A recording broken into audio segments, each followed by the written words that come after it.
Ladies and gentlemen, there's been a signal failure. We'll be holding the trains. Doors open in a couple of minutes. Excuse me, sir. I said it'd be a couple of minutes. What? Not again. Oh, typical.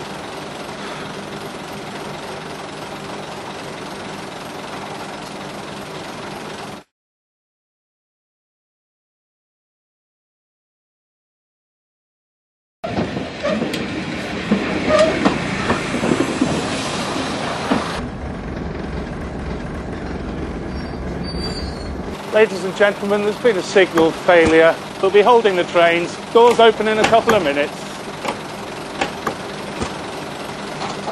Excuse me, sir. I said it'd be a couple of minutes.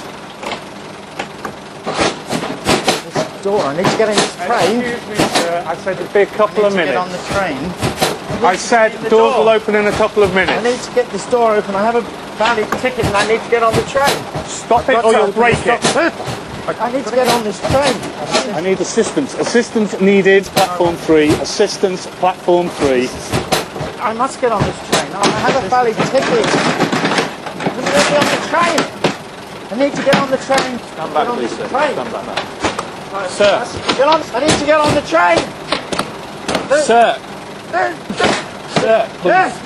No. Sir, I need you to come with us, okay? Sir, please.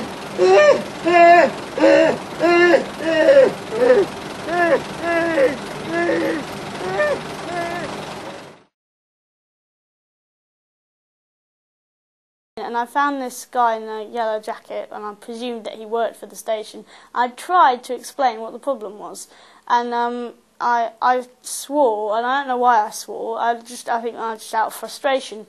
And he basically, it seemed as though I was going to get in trouble with security out of it. As far as anxiety is going, yes, it's quite clear that I can become very, very anxious if I am on the way to somewhere, I'm running late or there is a very substantial delay, and I can become, considerably more anxious on occasion than the average person. And it just freaked me out, and I just panicked because I didn't know what to do, and I got really upset. And I tried to phone my parents, but I just got upset and couldn't communicate with people. And the more upset I got, the more what would have been perceived as violent behaviour I had. What I now know is a typical thing with Asperger's, that I just used to think was me, is that you feel like one small thing can set off a whole chain of huge catastrophes. And it's not the case, really, if you're rational enough to think about it, but that's just how we Asperger sufferers, that's just what we feel like. Well, I wasn't violent, I was just shouting.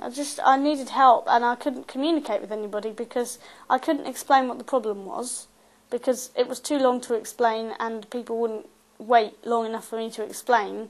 You're used to system. There's a lot of words will come up like system and routine and things, and like when that isn't happening, it's very distressing. When something isn't right, the train's not there, the doors won't open.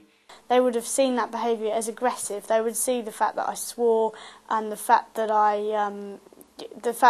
the kind of physical body language I was giving would have been aggressive. Yeah, I'd have had my shoulders hunched, and it's because the adrenaline would have been going around my body, I would have prepared myself for a fight. Now, I wasn't planning on fighting anybody at all. I didn't have any violent intention whatsoever, but that's probably the way that they saw it. They probably saw me as being a confrontational teenager, and they shouldn't just let me get on with it. But if they'd just taken me into a quiet space, then nothing bad would have happened.